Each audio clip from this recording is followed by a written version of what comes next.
Amém, gente. Depois eu pago o cachê da vida. Amém. Vamos fechar nossos olhos. Pai, eu te agradeço pela oportunidade de estar aqui hoje, de ter rompido tantas coisas pelo poder do Teu Espírito Santo em mim, Pai. Eu saio de cena e eu deixo o Espírito Santo fluir através de minha vida, que o meu corpo, que as palavras que eu falar, Senhor, elas venham encontrar um solo, Deus, fértil, que é os meus irmãos. Em nome de Jesus, amém. Bom, gente, todo mundo já sabe, né, sobre o que eu vou ministrar. Poderia dar o nome de ha, mas hoje eu vou ministrar sobre contentamento. Para quem não sabe ou não percebeu, eu cheguei aqui no Rema triste, capenga e anêmica. Eu era uma jovem, né, me converti aos 9 anos de idade, mas hoje eu entendo que ainda era um relacionamento com Deus muito distante. Então, projetei a minha vida. Eu sempre gostei muito de calcular as minhas coisas, né? Ter o controle, o domínio sobre aquilo que eu queria viver. Então, eu projetei minha vida, vou me casar depois que eu me graduar, vou trabalhar, vou me aposentar, aquela vida bem, né? Toda regrada e bem pacata, não estou dizendo que é errado. Mas aí, até que eu me casei e eu perdi o meu esposo, né? Eu passei por um processo de luto. Então, para mim, ali, o meu mundo tinha acabado. Porque tudo que eu tinha planejado para mim tinha se esvaído. Tudo aquilo que eu achava que era mais importante, que eu tinha como primeiro lugar, como prioridades na minha vida, elas já não eram mais. Não tinha mais nada. Eu olhava para a minha vida e eu não enxergava nada. E eu fiquei revoltadíssima, porque eu disse assim, 9 anos de idade eu me converti. E agora o que é que tem dentro do meu depósito? Nada. E aí, a palavra revelada veio preencher esse depósito. E aí, esse luto, ele me deu 2 oportunidades. Ou eu me entregava, né, para viver as minhas frustrações, ou eu deixava que o meu caráter ele fosse transformado e moldado, e eu entendesse quem eu era para viver tudo aquilo que Deus queria que eu vivesse. E aí eu descobri que eu poderia transformar o meu choro em riso, e eu descobri que Deus queria me tornar em uma mulher contente, em uma mulher próspera e cheia do Espírito Santo dele. E antes disso, né, como eu já falei, tive todas essas sensações de experimentar essas frustrações daquilo que eu tinha planejado para a minha vida, e eu achava que eu já tinha chegado no ápice, né? Já tinha me graduado, já tinha feito minha pós-graduação, estava em um bom emprego, encontrei uma pessoa legal, casei. Já para mim, eu já tinha vivido tudo. Coitada, não tinha vivido nada, né? Porque sempre faltou algo. No fundo, sempre existia aquela certeza. Mas está faltando alguma coisa. Eu planejei tudo, eu estou vivendo tudo, mas ainda está faltando algo. E aí, teve um dia muito específico, logo depois da semana da morte de Diego, né? E eu estava orando. E na semana seguinte já ia começar o Rema. Então foi uma coisa assim que não deu muito tempo para mim pensar, né? E eu tive uma experiência com Deus, orando, Senhor, eu te entrego tudo. Eu não tenho mais nada. E nessa oração, no quarto, chorando muito, eu ouvi, assim, muito claramente, eu não divido o primeiro lugar com ninguém. E aí, Senhor, eu já entendi. O primeiro lugar é teu e eu não vou mais dividir ele com ninguém, não vou mais dividir com os meus sonhos, com as minhas prioridades, porque agora é o Senhor.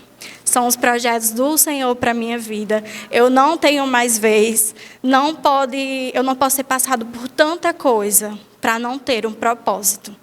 E aí, logo na semana seguinte, a única certeza que eu tinha com R$300 na conta era que eu faria o rema. Não sabia como eu ia viver, não sabia de nada. A única coisa que eu sabia era que eu queria fazer o rema, porque eu queria descobrir quem eu era e qual era o meu propósito. Porque eu ainda tinha ficado aqui. E aí, o meu texto base é lá em Atos 20, 22 ao 24, que diz assim: E agora, eis que, ligado eu pelo Espírito, vou para Jerusalém. Isso é Paulo. Não sabendo o que lá há de me acontecer, senão que o Espírito Santo, de cidade em cidade, me revela, dizendo que me esperam prisões e tribulações. Paulo estava indo para Jerusalém e sabia, né, que de cidade em cidade esperava tribulações, prisões. E ele fala: mas de nada faço questão, nem tenho a minha vida por preciosa, contanto que cumpra com alegria a minha carreira e o ministério que recebi do Senhor Jesus, para dar testemunho do Evangelho da graça de Deus. E foi através dessa passagem, estudando a vida de Paulo, que eu decidi: não vai ser em vão. E aí, eu descobri que se Paulo aguentou, a gente também aguenta. Se ele aguentou o que aguentou, minha gente, o que é que a gente passa hoje? Nada. Então, eu fui procurar sobre o conceito, né, de contentamento. E diz que é o ato ou efeito de contentar-se, é um sentimento de alegria, prazer, aprazimento, contento e satisfação. E aí eu fui descobrir que alegria é diferente de contentamento. Alegria é um sentimento, contentamento é um estado, é uma decisão. E em Filipenses 4:12, Paulo nos mostra, né, que contentamento ele é aprendido, que ele fala: eu aprendi a estar contente. E de novo Paulo vem me dando uma lapada, né? Eu tenho que aprender isso também. Eu preciso estar contente. Então, todo esse processo do rema, eu ainda estou nesse processo, mas aprendendo cada vez mais a fundamentar e a afirmar o estado de contentamento na minha vida. Porque estar contente não isenta os dias ruins, mas devemos estar determinados para, quando a insatisfação e a tristeza chegar, ela não encontre morada em nós. Ela pode... Tristeza, as coisas ruins, os dias maus, eles vão chegar, mas que definitivamente é tão simples, mas verdades que a gente não pode esquecer, que não encontre realmente morada em nós. Passe, mas não encontre um lugar, não fique, mas que corra, né? Nossa, que eu não encontrei. E aí, como desenvolver esse contentamento? E eu fui buscando dentro de mim. Meu Deus, o que é que eu vou falar? Como foi que eu cheguei até aqui? Porque nem eu sei como foi que eu cheguei até aqui.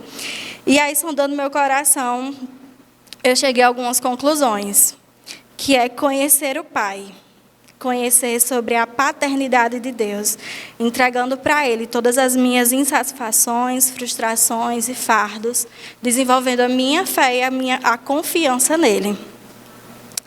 E lá em João 4:14, que é a passagem, né, de Jesus com a mulher samaritana no poço de Jacó, ele fala: mas quem beber da água que eu lhe der, nunca mais terá sede. Pelo contrário, a água que eu der se tornará nela uma fonte de água a jorrar para a vida eterna.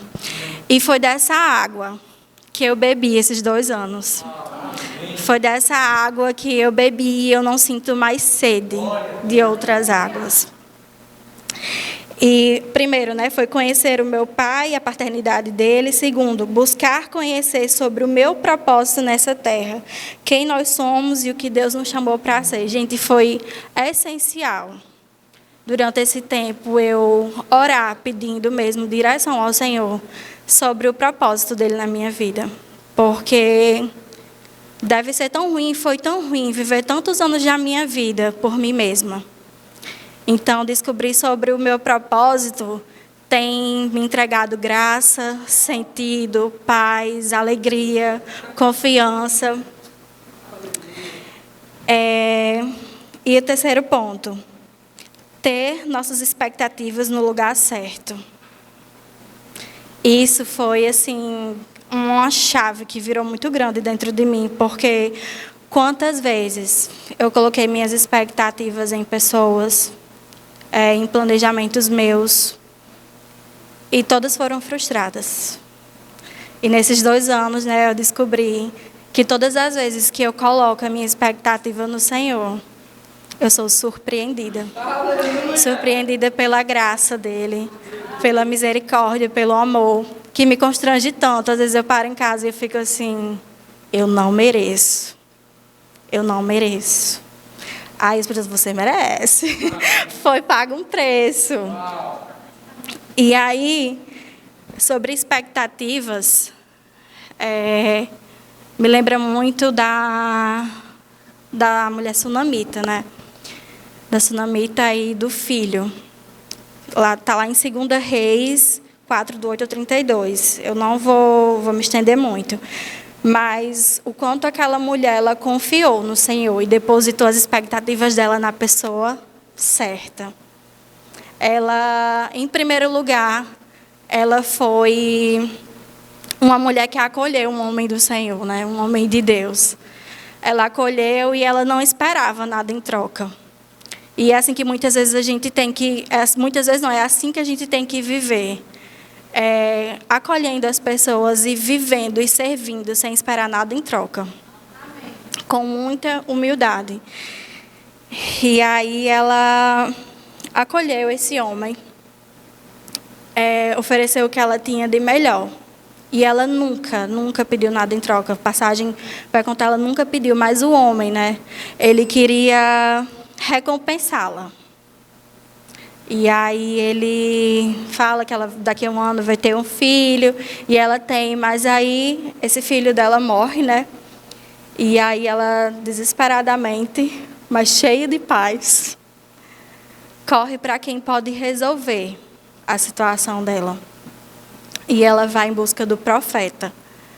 Então, uma coisa que eu quero deixar aqui para vocês hoje é que coloquem a expectativa de vocês somente em Deus e em pessoas que Ele vai colocar ao lado de vocês, com essa função de ajudar e estar ao lado de vocês.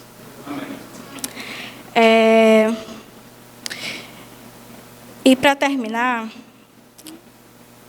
eu queria ler lá em Salmos 61, 3, fugindo um pouco de Filipenses, né, que fala muito sobre contentamento. Eu vou ler na versão A Mensagem, gente, que é uma versão que eu gosto muito.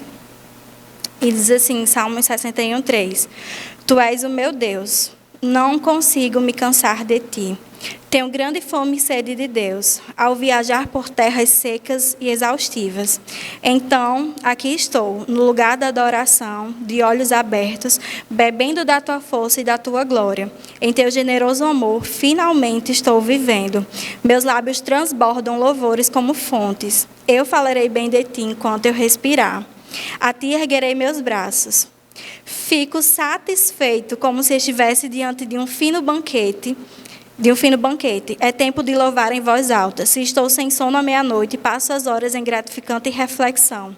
Sempre me defendestes, por isso estou livre para correr e brincar. Agarro-me a ti para salvar a minha vida, e tu me seguras firmes e me sustém. Então, que eu quero deixar para vocês hoje, com a minha experiência, né, desses 2 anos para cá, é que é a coisa mais gratificante se satisfazer somente no Senhor. E tendo consciência, né, dessas coisas, que vocês permitam que o Senhor construa através da palavra dele em vocês o contentamento e a alegria dele.